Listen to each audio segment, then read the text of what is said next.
san damadamani na musow b'a kɛ wa cɛ dɔw fɛnɛ bɛ a kɛ o la an wulila ka wele bila an ka kɛnɛyaso baarakɛla mɔgɔ 2 ma u kana ka sujet in walawala an ye n'a y'a sɔrɔ kɔlɔlɔ bɛ ni pratique in na docteur Antle Abdul Aziz Ongoiba i y'an ka invitation jaabi a diyara n ye mɔgɔ 2nan min b'an bolo o ye Soumaïla Coulibaly docteur Soumaïla Coulibaly Antle i y'an ka invitation jaabi a diyara n ye merci beaucoup docteur ne ko dépigmentation yɛrɛ ye mun de ye an bɛ foli daminɛ jani mɔgɔw la fɔlɔ ne Abdulaziz Ongoiba ye an bɛ kalan kɛ dɔgɔtɔrɔsoba kalankɛyɔrɔ la Mali yan Pongé bi wula na bon ko an bɛ ɲɛfɔli dɔ kɛ min ye farikolola bayɛlɛma ye dɔw b'a fɔ a ma ko ca bon mais siradaw la u bɛ to k'a fɔ ko cacu mais min ye terme ɲuman ye o ye farikolo bayɛlɛma ye d'accord ok maintenant farikolo bayɛlɛma yɛrɛ ye jumɛn de ye farikolo bayɛlɛma ye suguya 2 de bɛ yen dɔw la farikolo bayɛlɛma bɛ kɛ a yɛrɛ de ma u b'a fɔ ma ko c'est naturel a 2nan o de ye e yɛrɛ dabɔ kama ka i farikolo yɛlɛma n'u b'a fɔ ma ko dépigmentation volontaire voilà dépigmentation volontaire ou artificielle voilà an bɛ to ka wele ten i ka kuma na ok donc c'est possible que ça soit involontaire wa docteur awɔ a bɛ se ka kɛ c'est involontaire a dɔw la dɔw yɛrɛ bɛ wolo n'a ye awɔ dɔw yɛrɛ bɛ wolo ni o bana in ye donc ok i n'a fɔ minnu ye albinosiw ye olu fana farikolo bayɛlɛmaw don dɔw ta fana tɛ se albinos ta ɲɔgɔnna ma u b'a fɔ ma ko vitiligo awɔ a bɛ farikolo tɔw jɛ o y'a sɔrɔ a bɛ fan kelen jɛ a tɛ fan kelen jɛ mais albinos ninnu na u b'a fɔ ma ko gɔnbɛlɛ taw la a bɛ farikolo bɛɛ de jɛ awɔ maintenant o farikolo jɛ in fana la mun de bɛ kɛ o sababu ye da création la dancogo yɛrɛ la ala bolo anw mun kɛla garisɛgɛ ye farikolo finman na a bɛ fɔ a ma ko mélanine awɔ mélanine d'accord i n'a fɔ an bɛ incassable don téléphone na cogo min na o fana bɛ ten de an farikolo la o de dalen bɛ farikolo ni sogobu ni ani golo ni ɲɔgɔn cɛ d'accord o de b'a to an bɛ to ka an finnen don farajɛw ni olu fana jɛlen don olu ta a bɛ yen mais a ka dɔgɔ a ka ca an fɛ ka tɛmɛ olu ta kan d'accord ok dakla faamuyali sɔrɔ o la maintenant docteur Coulibaly an balimakɛ bɔra k'a fɔ sisan nɔ ko la dépigmentation peut être volontaire et involontaire maintenant an fɛ yan qu'est-ce qui pousse les gens culturellement à vouloir ka i farikolo lajɛya ok an bɛ an lamɛnnikɛla jama bɛɛ lajɛlen fo fɔlɔ comme tɛ n siɲɛ fɔlɔ ye plateau kan kosɛbɛ ni deuxième fois yan awɔ comme n y'a fɔ cogo ne ye internet min tal du Mali la awɔ donc n ka foli bɛ kɛ bɛɛ lajɛlen fɛ mɔgɔ minnu b'a lamɛn n ka foli bɛ bɛɛ lajɛlen fɔlɔ donc i ko dépigmentation fɛn min bɛ se k'a to mɔgɔw bɛ kɛrɛnkɛrɛnnen an fɛ yan Mali la mun de y'a to nin phénomène ye san sɔrɔ an fɛ yan bon fɛn min b'a to a bɛ san sɔrɔ o ye a bɛ kɛ kun min kama fɔlɔ a bɛ kɛ kun min kama o de sababu b'a to a bɛ san sɔrɔ an fɛ yan kosɛbɛ c'est à dire a bɛ kɛ ko farikolo ka jɛya mɔgɔ finmanw de b'a kɛ ka caya pour que ko farikolo ka jɛya donc farikolo jɛyali de ɲinini kama u b'a mun fari la donc a bɛ n'a fɔ o fana ka di mɔgɔ caman de ye n'a fɔ kɛrɛnkɛrɛnnenya la ni cɛw caman bɛ yen minnu hali baro dɔ la i b'a mɛn mɔgɔw da ko muso jɛman de ka d'u ye donc an finmanw b'a kɛ cogo di donc o de ye baara ye sisan d'accord alors que ni ala y'i dan cogo min na n'a hakili la i ka to o de ka ɲi parce que kɔlɔlɔ caman b'a la an bɛna se ka an da don minnu na kɔfɛ kosɛbɛ d'accord maintenant docteur i bɔra k'a fɔ i ye produit ko kuma fɔ mais est-ce que produit gansanw de bɛ utiliser wa il y a quoi et quoi que les gens utilisent le plus souvent pour que k'u fari couleur bayɛlɛma i bɛ se k'o dɔɔni fɔ an ye d'accord fɛn caman b'a la i n'a fɔ n'i y'a fɔ cogo min produit caman b'a la minnu ka principe actif tɛ kelen c'est-à-dire baara kɛcogo tɛ kelen mais a bɛɛ kun ye ka farikolo jɛya i y'a faamu donc o la produit dɔw b'a la o ye dermocorticoïdes b'a la donc olu ye produit dɔw ye hali an yɛrɛ dɔgɔtɔrɔw fana bɛ a dɔw sɛbɛn i n'a fɔ dermatologue bɛ dɔw sɛbɛn mais a bɛ kɛ bana dɔw de kama mais fana n'a sɛbɛnna o bana kama wa durée dɔ de b'a la n'o fana après i b'a jɔ donc jɔ waati de b'a la o minnu bɛ sɛbɛn donc maintenant minnu bɛ sɛbɛn n'a jɔ waati sera a bɛ jɔ dɔgɔtɔrɔya sera kan a bɛ jɔ parce que n'a tɛmɛna degré dɔ kan a bɛ na n'a kɔlɔlɔ ye. Docteur, d'accord, moi j'ai appris que dɔw bɛ kinakɔr utiliser pour que ka fari jɛya, est-ce que c'est vrai comme il y a dɔw ye injection ye problème de peau bɛ mɔgɔ minnu na yaasa ka o ban ko muso dɔw bɛ taa au lieu que ka tulu mun olu b'a fɔ ko ça c'est pas efficace u bɛ taa injection yɛrɛ pour fari la, ça existe? Bien sûr o yɛrɛ de cayalen don sisan kosɛbɛ kinakɔr yɛrɛ o bɛ utiliser a mɛnna produit dɔ bɛ yen ko glycation sisan o injectable lama o de bɛ yen kosɛbɛ yɛrɛ o de ka ca kosɛbɛ donc a ka ca kinakɔr bɛ yen n y'a fɔ i ye dermocorticoïde bɛ yen fɛn a produit tɔw ka ca o ka ca. D'accord. Maintenant, on fait Dr Ongoiba.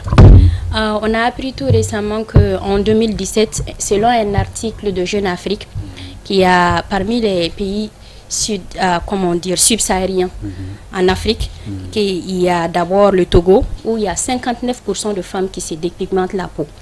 Et il y a, après ça, il y a le Togo et le Mali occupe la 3e position selon leur rapport. C'est un rapport de l'OMS, environ 25% de la population. Maintenant, quels sont les effets secondaires de la dépigmentation sur le corps d'une personne? Bon, kololo mun be dépigmentation na farkolo chayala akacha parce que na me farkolo re nya foto ko mina damina la a chuga fla de be a chuga folo yi o ala ka danfen ye an yɛrɛ nana soroti ina fo gomblaw bi to mina ani vitiligo bi to mina a tro fa do vitiligo tanna o fitinima a tro tachi fitini doron do farkolo la mais plus o koro plus a be chaya fo kuma dala ubina o yɛrɛ bi je cap ke passe ina fo unu bi to mina fa munu mo ke ina fo ka bara ke ka chaya klela o fana bi sa ke bana dɔw fana be comme ne tɔɲɔgɔn bɔra ka min fɔ o ye bana naturel yɛrɛ de o fana be ni o bana minɛ dɔrɔn a bi fɛn kɛ a bi farikolo yɛlɛma n'o fana bɔra a y'a fɔ cogo min na pikiri dɔw fana be yen dɔgɔtɔrɔw b'a lawaleya mɔgɔw kunna ba k'a fɔ ko karisa n'i ye nin pikiri kɛ a ka ca ala fɛ i ka bana in bɛ nɔgɔya i n'a fɔ sinzan bɛ mɔgɔ minnu na wala bana ka ca i n'a fɔ kurusa bɛ mɔgɔ minnu na n'i ye traitement kɛ ka caya o de bɛ na ni fɛn ye mais a kɔlɔlɔ minnu bɛ yen nɔ n'o bɔra minnu bɛ produit fana mun o de ye filanan ye minnu ye tulu mun u yɛrɛ ka farikolo cɛ fɛn kɛ maintenant kɔlɔlɔ minnu bɛ yen nɔ o de ye a bɛ fɔ ma ko effet secondaire awɔ kuma dɔ la i bɛ taa sɔrɔ muso dɔw fari tellement u ye tulu mun fan bɛɛ bɛ kɛ bouton ye bouton bɛ nana ka caya fo a yɛrɛ y'a dabɔ min kama a t'o sɔrɔ bilen n'o bouton fana bɔra dɔw fana la a bɛ kɛ joli ye o farikolo la a ka ca an balakaw de fɛ o y'a sɔrɔ fan dɔ la n'i taara woro bɛɛ tiɲɛnen don fan dɔ la n'i taara sɔrɔ o sen dugumala bɛɛ tiɲɛnen don n'o fana bɔra dɔw ta bɛ kɛ infection ye ka taa farikolo bɛɛ infecté ni farikolo bɛɛ infectera a yɛrɛ tɛ se ka foyi k'a yɛrɛ fo sisan a ka taa dɔgɔtɔrɔw bara n'o fana bɔra dɔw la dɔw sɔnni bɛ tigɛ o tulu kama awɔ dɔw sɔnni bɛ tigɛ ka fo ka taa fɔ nɛn bɛ don u tɛgɛ denkɔrɔnin na n'u dɛsɛra o la u bɛ dɔgɔtɔrɔso majɛ produit effet o ye produit effet ye a dɔw yɛrɛ bɛ se ka kɛ k'a taa a tigi a ka faga yɛrɛ de ka nin ka bɔ a la awɔ o bɛɛ a kɔlɔlɔ ye a kɔlɔlɔ tɛ se ka fɔ ka ban yɛrɛ la parce que temps min dira ma a ka dɔgɔ ni ko i bɛna don a bɛɛ détail la a ka ca awɔ dɔw ta yɛrɛ min tulu mun depuis i ye tulu mun daminɛ fari ŋɛɲɛ de bɛ daminɛ mɔgɔ fari bɛ ŋɛɲɛ o fari bɛ ŋɛɲɛ mɔgɔ fari tɛ ŋɛɲɛ o fari bɛ ŋɛɲɛ hali n'i b'a fɛ ka ko ni safunɛ min ye o tɛ se ka ko n'a ye bilen n'o b'a fɛ ka fu kɛ ka farikolo tereke o se ka kɛ n'a ye bilen ko parce que farikolo ko i ye fɛn mun dan ne farikolo na nin tɛ nin ta ye ma dan n'a ye ne tɛ nin fɛ. D'accord. Maintenant docteur Coulibaly an bɛ segin ka na i ma. D'accord. Docteur Ongoiba bɔra k'a fɔ sisan k'a bɛ se ka kɔlɔlɔ caman se mɔgɔ ma. Maintenant docteur est-ce que musow dɔrɔn de bɛ produit mun wa?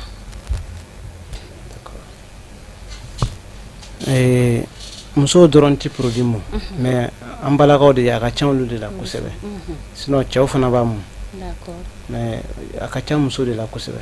Mais docteur, est-ce que pression sociale t'a la? Parce que le plus souvent, il t'a soro ni denmusomani fila bɛ mɔgɔ min bolo, kelen finen don, kelen jɛlen don. Hali ni simple visiteur n'ale nana, a b'a fɔ nin jɛlen don. Denmisɛnnin fitinin don, min finen don, donc peut-être complexe dɔ bɛ n'ale la.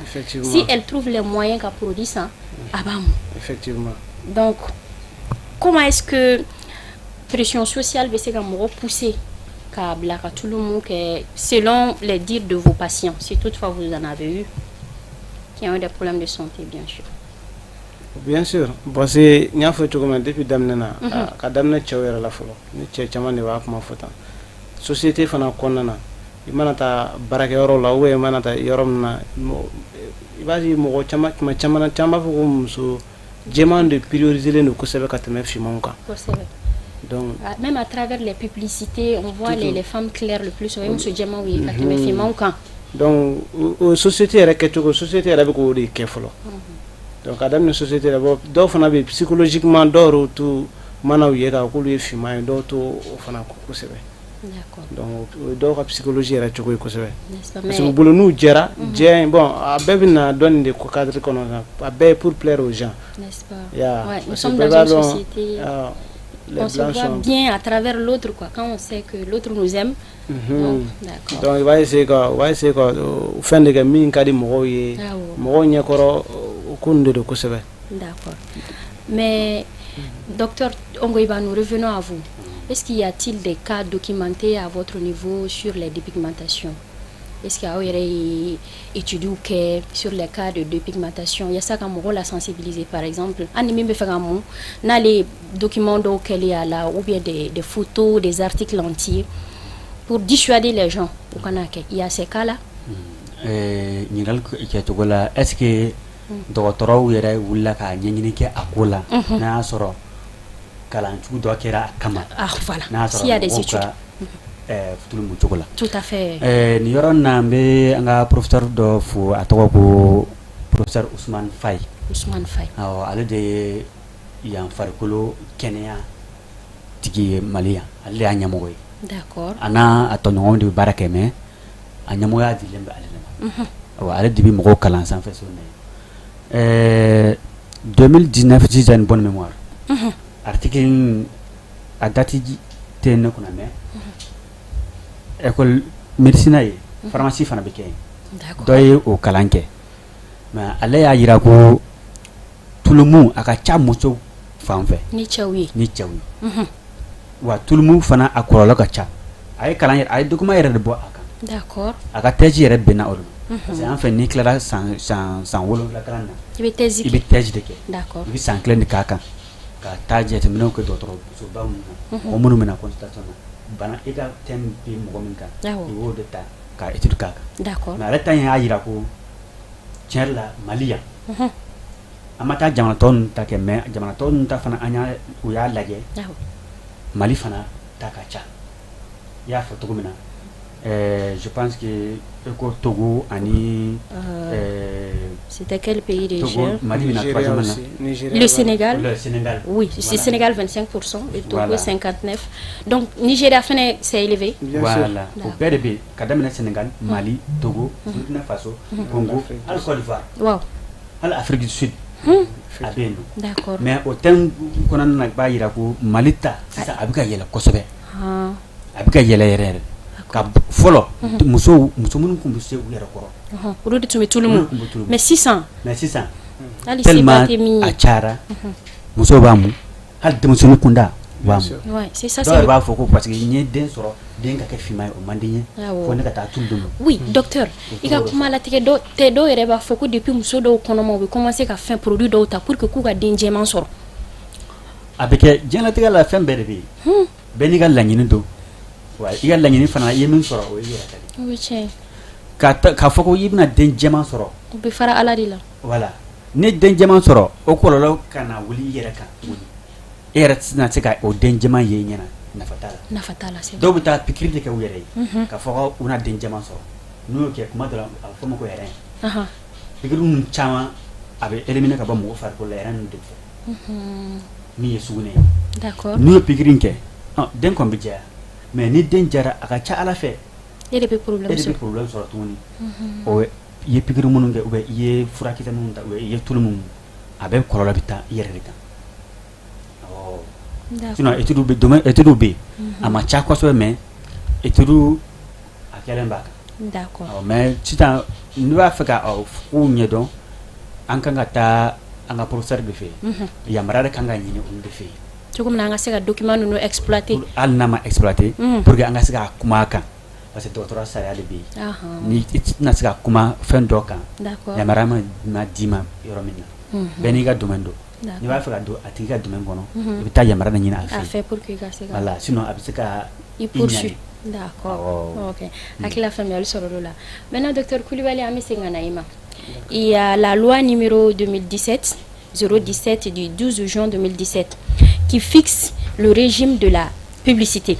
D'après son article 31, toute publicité des produits cosmétiques sur les médias privés ou publics doit faire l'objet d'un visa par le ministère chargé de la Santé. Toutefois, les produits dépigmentants ne peuvent en aucun cas faire l'objet de publicité. Mais bon, le plus souvent, docteur, on voit qu'à la télé, en publicité, qu'on voit ça en pagaille, partout, dans les télés et tout. Maintenant, quel est le cadre légal, selon vous les médecins, concernant la vente et l'utilisation de produits dépigmentants au Mali? Est-ce que dans les pharmacies, produits dépigmentants au Bessoroa, au Fino? Bon, bien sûr. Parce que avec Soromuna, avait utilisé comme erreur de Kama. D'abord, mais ça n'a aucun ordonnance, c'est bien. Est-ce que vous vérifiez que c'est vraiment à but curatif? Nasoro mogo te gata ordonnance ka ke ka duma o tate banay ni ka ke docteur bora ka fa chukuna fa injection ki wéré là ya sa denga je. Est-ce que vous des fois vous contrôlez au cas quand ou bien comment ça se passe? Bon, contrôler ou la formation de ka contrôle fa ka boya doka. D'accord. Parce que amenu mita sa no chamana chamamege ordonnance tout là. Surtout à tout le monde ko sebe. D'accord. Mais ni pikiri man chambe ordonnance bi kala. Mais ni atara généralement pharmacien c'est qui blow bed ni ngalla ka foko ibina tas kem kama tutu on a sebeni ordonnance kan mais na soro ama sebesa donc on lui se ka enquête bululu na nyon quoi ibina système donc généralement injectable numéro tout sont à sans ordonnance donc abi di docteur ba di aka se ka bana wero di furake nya fitu dire do fana di bala na sira docteur ba na temena nga doro abina aka wati teme donc abina commencer abina ni problème effet secondaire bina buya abina kololo minu la se ko se abina kololo bina buya ka teme anafa kan sa donc no sera wajibi docteur ba jodi il fena ba sura ba ka barake tout à fait ya fam mais do fana be non qui sont illégaux même do be na lutina de façon légale dans les pays d'accord donc lui minu ka cha boutique fenna luxe beauté na ko sebe ani bi minu pano plus cher no lu chama be no abina mais utina voie légale yara fait donc fournisseur do ko ni bita takana nay o bita takana ba ya prika no ko doni sina mani pharmacie taw yo bina ta mo ba santé ko parce prika no ko no lui ya mais hakilla la est-ce que contrôle kanga bonya o fan fela la produit no ou don chugo o ekelenye ani ali docteur au niveau là ka contrôle bonya parce que le plus souvent on a tendance on va y muso nu chama ba ke uta kololo ere donc on est publicité doit être la drogue ta ça c'est ça donc hakilla est-ce que contrôle kanga bonya ou c'est comment selon vous? Bon ne ko na hakilla contrôle kanga bonya kan kusebe parce que avec a cheni ke kusebe mo ko bi ko nyechi aka kusebe ba ku chama mo ko bi ko nyechi a cheni kan no kan ka mais ni contrôle fanga bonya naka c'est-à-dire ni produit nous chama publicité vraiment ka télé ni fona surtout amba les réseaux sociaux de taka chan kusebe donc minu meta a produit taka publicité ke olu de be chante fois qu'on en fait ouais C'est mensongère. Tout est mensongère. Tiens, tu fois qu'on a. D'accord. Oui, on a publié au cas pour que vous ayez sur le comme maintenant, pour moi, quand on a dame là, publier nous, que ce soit les panneaux, bien les web TV, tout. Au bec a interdit. Au bec a interdit de follow. D'accord. Maintenant, ani afana a donné nous. Parce que c'est illégal d'abord. Donc tout ce qui est illégal, on sait que c'est danger pour la santé. Tout à fait. Donc aucun a interdit. Allah donne une fin. Parce qu'il y en a qui sont consommateurs ou à 100 à donner. Ah bon. Donc quand on a interdit au bela, à publier une fin tous, ben quand on a interdit. D'accord. Pour moi quand même. C'est bien. C'est que tu m'as fait mener à Kula Kosebe. D'accord. Parce que a fait que ma kololo ka chan kusebe.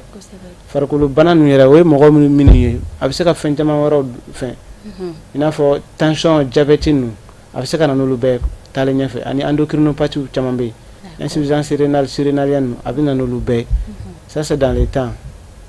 Mais akachan a fait que mini okibi dado abela sinon c'est trop. N'est-ce pas? Yeah. D'accord. Maintenant docteur Ongoiba, nous revenons à vous.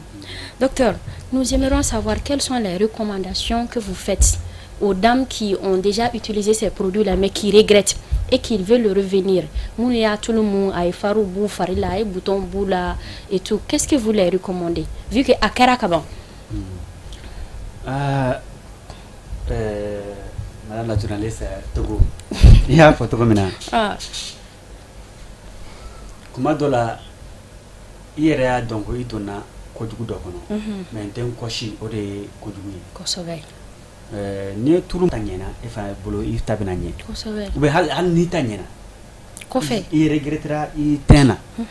Bon, il va faire tenu sur o te be e bolo i tenu sur mo mina mo so. No kira ibi koshi. Mais iti koshi tan irama. OK. Nya photo mena professeur Faybe dermato wa fo ko buba. O yi docteur so bayere ay agnesh aka bara bere nyeshi lembo do. D'accord. Depuis il a jeunesse là il calendrier faut que ta fo kunski jera. Il bo la. Donc ni mo nana kolalo do yera tulumuna. Ikanga nyeshi uluma ulube fem donga tene mo to. Docteur ton vous ce que yera boala de mais o uluka sira yere. D'accord. Tulumu ta fanana de va faire tulumu. Ouais, nous va faire item fallait. Ou bien aldo la nuko bouton fla ça va bora faire quoi dron. Ou bora ta mo mi tulumu. Ani ni tulumu dron va faire tulu ba ba. Ils ont oui. Yani iko ke. Ibula ta do so. Maliya na kira togo togo. Ticket de consultation ibi so go so. Oui c'est. Ni on soro. Al ni français be kuna. Ni ma se ka san. A bla kere fe. Ibi wari min to tulu la de. To do fura la. Fura denkile ibo sanga barakena flana iba sanga barakena o kafsani e ka ta tulu san yere i mogo i ya ke ya dabo min kama o kon ila yi la faso mais o kofe i ko la min so ko bon ko sebe hal mun wa fa o far jam o ma fo mogo ka to far jare ni ba fe ke i far jaya ta dermato fe o luka baray o nu kanka dima wa dima nu manka di fa garsa. Bon, on combine recommandé. Justement, la prochaine question c'était même ça. Existe-t-il des alternatives naturelles ou sûres à la dépigmentation? Mais est-ce que alternative B, parce qu'à il faut de façon sûre ou cela n'existe pas? Bon, thème c'est gagné. Thème c'est-à-dire? Thème il y a fora thème il y a do faro finundo. Mais c'est pas naturel. C'est pas naturel. D'autres c'est pas naturel. Bana do mais atiyera ta dongo bana. D'accord. Mais ni tara lu fe nous re sega karsa iga ni couleur i fino do weche mais ka finga dama teme o mafana o ina fa ko buso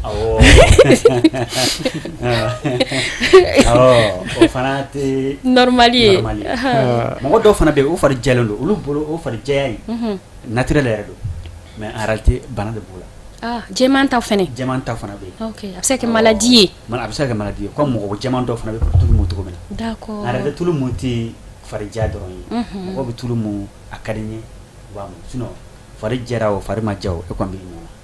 N'est-ce pas? E bi no la. Golo fina o golo ma fi e ko yin adama de ne bolo o wa danso. Mais ka foko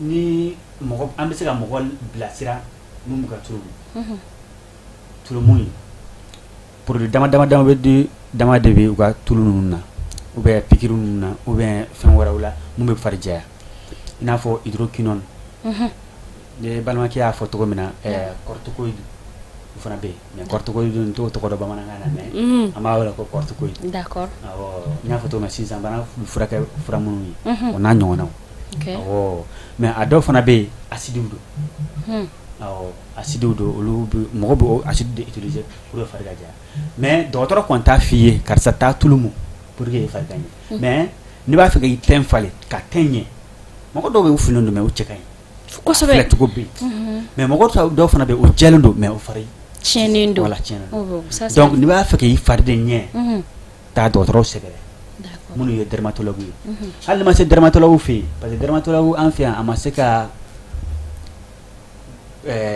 sira sɔrɔ ka taa fan bɛɛ fɛ a ma walankata fan bɛɛ fɛ mais dɔgɔtɔrɔso caman na n'i taara a mɔgɔ kelen bɛ sɔrɔ min bɛ se k'i bilasira awɔ sinon an kɔni tɛ mɔgɔ bila ka taa k'a fɔ tɛ i fari jɛya parce que a ka di i ye i b'a fɛ i fari jɛya i t'i fari jɛya contrôle de bɛ kɛ fɔlɔ kunfɛ ko tɛ d'accord maintenant docteur Coulibaly on bɛ segin ka na e ma comment les professionnels de santé peuvent jouer un rôle dans l'éducation de la population vis-à-vis de ce fléau aw docteur yɛrɛ aw bɛ se ka mun de kɛ quel est votre apport pour que mɔgɔw ka hakilina falen k'a fɔ ko produit mun tɛ mɔgɔ kɛ surtout musolakaw niveau la tɛ mɔgɔ kɛ mɔgɔ cɛɲumanba ye hali n'i finen don i ka ɲi i cogoya la aw yɛrɛ bɛ ka apport ye mun ye o la qu'est-ce que vous pouvez faire pour apporter un changement de mentalité à ce niveau là.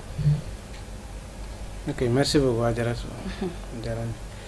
An ka bon a fɔlɔfɔlɔ dɔ ye nin yɛrɛ fɔlɔ a ko ni émission sugu ninnu ne ninnu cayara donc surtout bɔlɔlɔ siraw kan parce que m'a ye mɔgɔw de b'olu lamɛn kosɛbɛ ni télé ninnu mɔgɔw de b'olu lamɛn yɔrɔ donc o ye ka sensibilisation de kɛ kosɛbɛ n'a ɲɔgɔn na i bɛ mɔgɔw sensibiliser a conséquences a bɛ se ka kɔlɔlɔ min lase mɔgɔ ma olu ɲɛfɔ mɔgɔ ye kosɛbɛ ani a kɔfɛ est ce que conséquences ninnu traitement cogo b'a la ou pas k'olu fɛngɛ ninnu bɛɛ ɲɛfɔ donc ne bolo o de ka ɲi kosɛbɛ ani an bɛ se ka min ɲini jama n y'o yɔrɔ fɔ ka ban déjà o ye ka produit ninnu ka essayer k'o interdit ka donni a kana nɔgɔya awɔ ka donni ka interdit yɛrɛ parce que a kɔlɔlɔ ka ca kojugu surtout minnu bɛ don de façon illégale en base kɔni ye sensibilisation de kosɛbɛ également dermatologue ninnu kosɛbɛ minnu bɛ taa consultation dermatologue la minnu bɛ se ka taa olu la parce que a caman bɛ yen n'a kɔlɔlɔ persistera ni cogo ma y'a la u bɛ tila ka segin ka taa dɔgɔtɔrɔso de la tuguni donc dermatologue yɛrɛ sɛgɛnnen don olu complication gérer la n'a dɔw y'a histoire fɔ ɲɛna a bɛ bonya hakili yɛrɛ ma u b'a ɲɛfɔ cogo min na donc olu minnu kɛrɛnkɛrɛnnen bɛ taga ye i b'a essayer ka olu la convaincre ka ɲɛ ka olu sensibiliser ka ɲɛ ka fura fɛn fɛn bɛ se ka ne farikolo jɛyali telima na fɛn fɛn kɔni bɛ yen n'o ye fɛn telima o tɛ se ka kɛ ɲuman yɛrɛ kɛ cogo sugu donc ka olu consigne d'o ma kosɛbɛ olu fana bɛ se ka taa o collègue minnu bɛ yen walima u proche minnu bɛ yen u bɛ information passer o la kosɛbɛ donc a kɛra média ye o a kɛra box de consultation ye donc dɔgɔtɔrɔ bɛ se k'u jeniyɔrɔ fili o bɛɛ la information ma ka di banabagatɔ ni population ma ka se k'u sensibiliser ka bɔ ni pratique ninnu ma. D'accord. Yeah. Maintenant docteur, est-ce que bon docteur Ongoibayi Dado à la donne, est-ce qu'il y a des traitements spécifiques pour des gens déjà que a problème causé ou ma déjà il faut qu'il y ait docteur sur la follow donc il y a docteur sur la dermatologue et rebe anya finene est-ce que traitement spécifique ou bien par exemple far bora mogomu nyena pour eux chugumina parce que déjà nous sommes dans un pays clé calan mélanine boy donc directement la peau devient vraiment sensible. Est-ce qu'il y a des traitements spécifiques pour ça ici on m'a dit à votre niveau?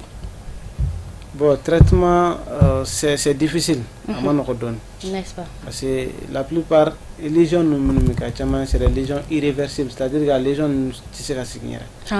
Non. Les lésions doivent se casser. Mais elles ne se cassent pas. Et puis, le traitement, warmindo traitement là. Il va y avoir des traitements parce que traitement c'est des traitements de longue durée. Également ça coûte cher.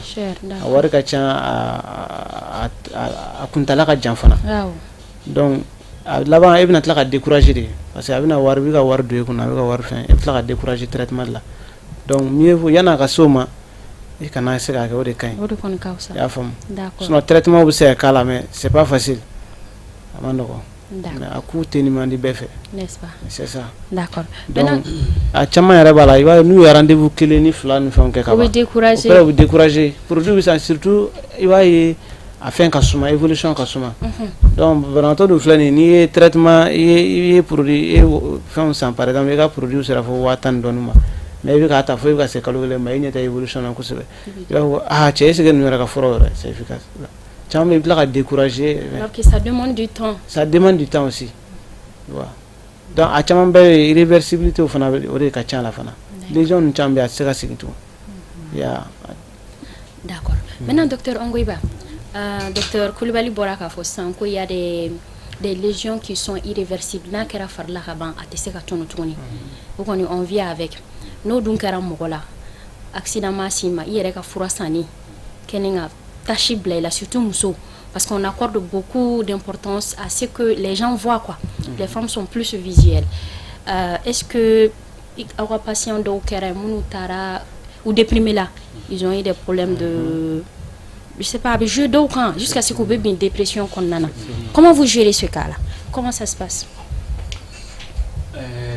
Mɔgɔ minnu taara tulu mu fo ka tɛmɛ ou ka kɛ a tɛ se ka sigi a kɔ.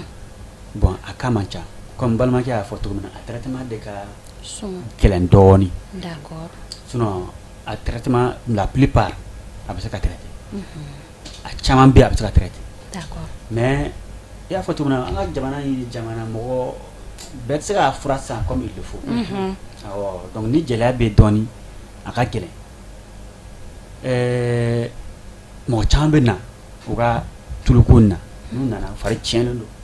Dɔw bɛ joli ba yɛrɛ dɔ kɛ u fan dɔw la n'u kɛra u bɛ boli ka na dɔgɔtɔrɔso la dermato la yen n'u nana ou bien dɔgɔtɔrɔso minnu ka surun la a dɔw la ni médecin minnu u taara médecin minnu voir n'a dara k'a yɛrɛ bolo dan ou bien matériel dɔ taabolo min bɛ se ka nin furakɛ a b'a bila ka taa dermato la ni kɔni sera dermato la traitement la kɔni o kɔni o ye alhamdulilayi ko ni dɛsɛra a musaka la awɔ a dɔw la minnu bɛ tulu mu o b'a sɔrɔ o fan tɛgɛ articulation yɔrɔ ninnu na bɛɛ finfinnen don dɔw la o kan dɔrɔn de jɛlen don dɔw la yan yɔrɔ dɔrɔn de jɛra awɔ far voilà o bɛ jɛ ka dama tɛmɛ ka farikolo tɔɔrɔ min kan o b'a fɛ o bɛɛ ka kɛ couleur kelen ye u bɛ tulu caman mu finalement n y'a fɔ cogo min na mélanine o de bɛ ka farikolo protéger o bɛ détruire n'o tiɲɛna ka ban pewu pewu pewu farikolo bɛ kɛ i n'a fɔ mana funteni tɛ kɔ a la nɛnɛ tɛ kɔ a la banakisɛ tɛ kɔ a la hali fiɲɛ mana ci a bɛ jouer kan a bɛ jouer farikolo kan barrière tɛ yen i n'a fɔ an bɛ fini min don a bɛ fana bɛ ten de a bɛ farikolo protéger d'une manière après ngolo bɛ na d'a kan n'i y'o tiɲɛ ka ban dɔrɔn a bɛ se ka i bɛ se ka kɔ segin i kɔ dɛ mais a tɛ na se ka kɛ i n'a fɔ kɔrɔlen sinon a caman bɛ na dɔgɔtɔrɔso la yen n'u nana a caman bɛ furakɛ wa a bɛ ɲɛ fana. D'accord faamuyali sɔrɔ o la mais an bɛ ka se sisan an ka émission kuncɛ yɔrɔ ma docteur nous venons à vous docteur Coulibaly quel est le message que vous lancez à la population malienne en général concernant ce fléau qui est en train de vraiment gagner du terrain au Mali parce qu'avec ka san sɔrɔ hali sisan denmisɛnnin fitinin 12 ans 13 ans olu bɛɛ bɛ ka don a la quel est le message que vous lancez à la population? Ok, merci pour la question.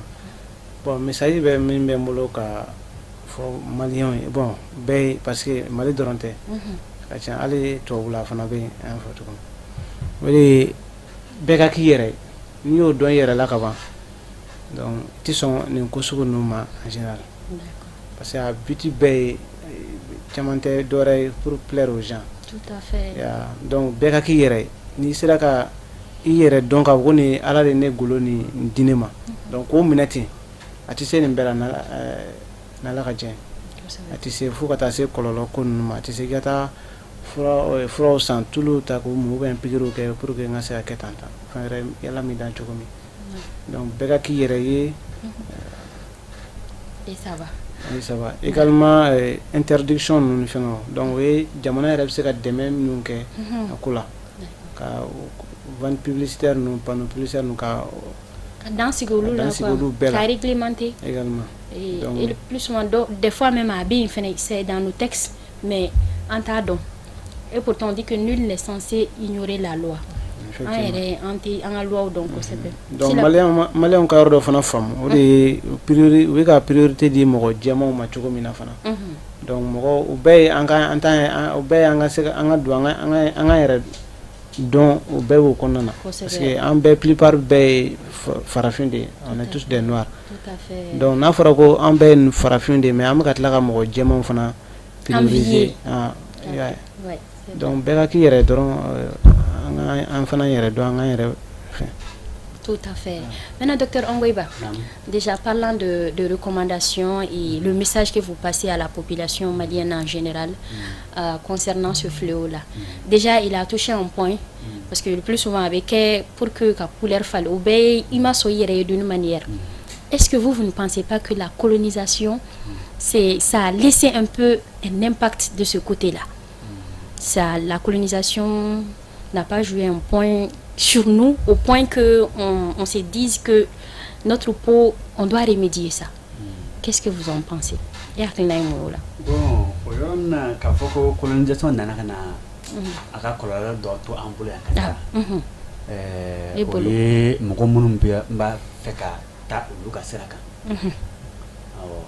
yani to abukana wati do atmana yere autant que Égypte nous kube fangana diena farafin de kunye teti ni kun filo de fo bon mo ko be contani wati ni yere temana ala mamme donc bon masa do fana ba do dem sunu kuna ni jelendo jar tu es mieux que les autres. Tout à fait. Il y a certains même qui pensent qu'être clair est synonyme de chance. Bon, ok. Alors, il y a une fois tara sugula. Et mou mogobe, jar i mogobe chedron la. Ka fo che jama se fima e ka sira photo la. I mogobe chedron la. Ni tara i mogobe chemene ibo sangatene. We ga wari benamene ibo sangatene. C'est comme ça. Sans ko ni farkulo ti nyoyen sira la. Prioriser ande biga mutu jama prioriser. Mais muso jama kon ulu ka turum ou muso fima ka turum fima nu fana ulu fana biga furu de fuganya munu far ko fana finondo ulu fana biga ba vike faut ka chienwi oui chien colonisation te ngulu la kodo ni mo munu ba fika ta to buga côté là ulu biga ni ko kewalen. Bon, est-ce que ça revient pas un peu à la télé, parce que télé là, il y a une colonisation. On regarde les films, on voit les filles, elles sont des teints clairs, elles sont jolies et tout. Ironique quoi. Bon. D'accord. Beniga fin y est tout. Il va trop. Par exemple, si on demande un film fait de cacha, nous film filet. Ou Africa, mon monde film filet. Ou qu'on l'a dit. Tout à fait. Ou l'a dit. Bon.